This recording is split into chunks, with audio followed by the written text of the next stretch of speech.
What makes a ruler great? Is it the size of their empire? Their military power?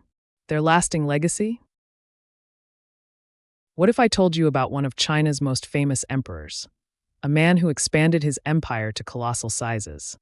A ruler whose name became synonymous with absolute power, but whose paranoia led him to destroy his own family and cause the deaths of thousands of his own people.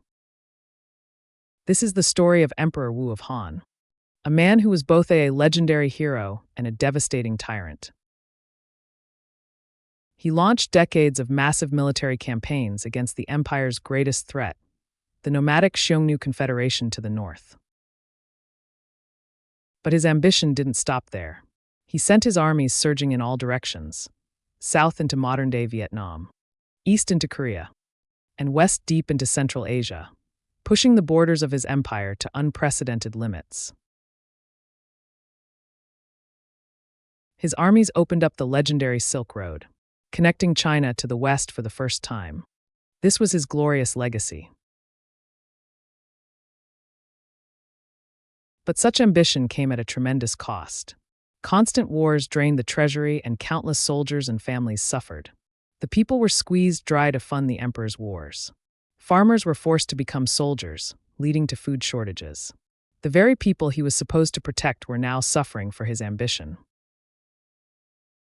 In his final years, Emperor Wu of Han was old, sick, and terrified of dying.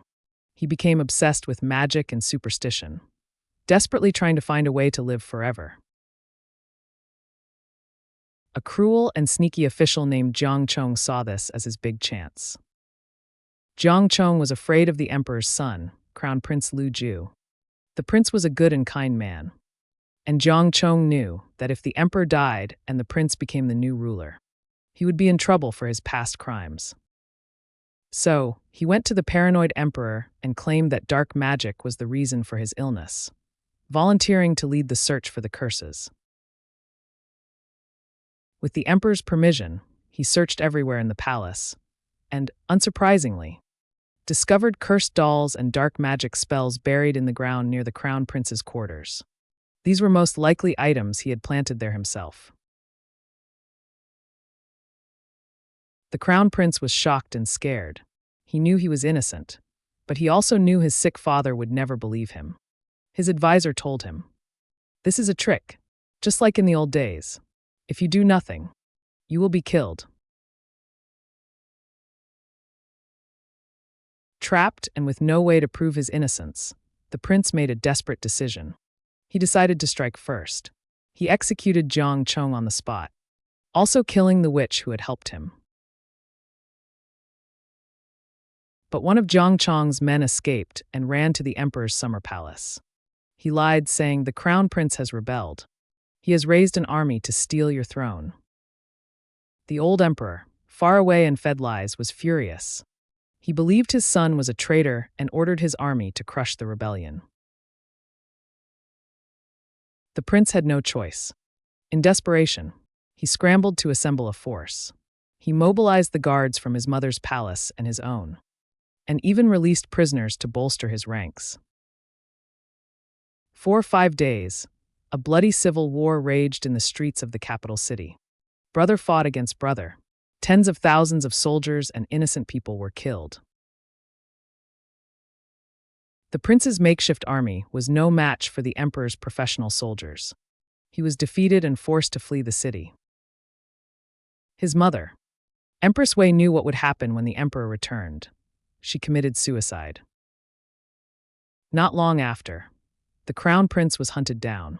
Rather than be captured, the crown prince took his own life too. As Emperor Wu gradually calmed down after the tragedy, some officials bravely argued that the crown prince had been innocent.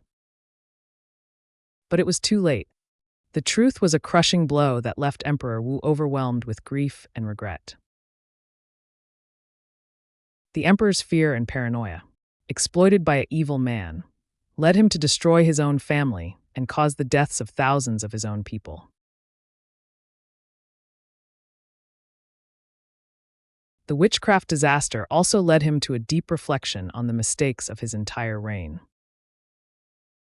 He particularly regretted his policy of constant warfare and the enormous burden it had placed on the people and the treasury.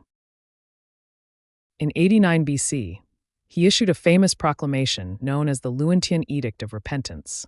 In this edict, he did something almost unheard of for an emperor. He publicly admitted his faults to the entire nation. He announced an end to the expensive expansionist wars and shifted the entire focus of the state towards recovery and rest for its people. The new policies promoted agriculture and economic stability. This remarkable document is considered the first-ever imperial self-criticism in Chinese history, making Emperor Wu a truly complex figure, a powerful ruler who was not afraid to confess his failures. In 87 BC, near the end of his life, Emperor Wu made a final, harsh decision. He chose his youngest son, Lu Fuling, to be the next emperor.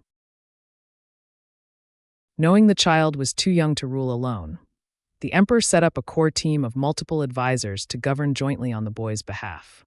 He placed a trusted official named Hua Guang at the head of this group to lead and stabilize the empire.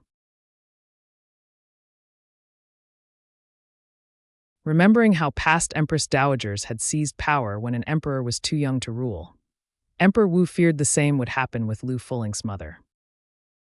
To prevent her from ever becoming a powerful dowager empress and interfering in politics, he took the cruel step of ordering her execution. This brutal practice became known as establish the son, kill the mother, and it was a terrible precedent that Emperor Wu set for future dynasties. So, how do we remember Emperor Wu? He was a conqueror who expanded China's borders dramatically, a pioneer who opened the Silk Road. But he was also an autocrat whose wars and policies caused immense suffering, and a paranoid man whose actions led to the death of his own family.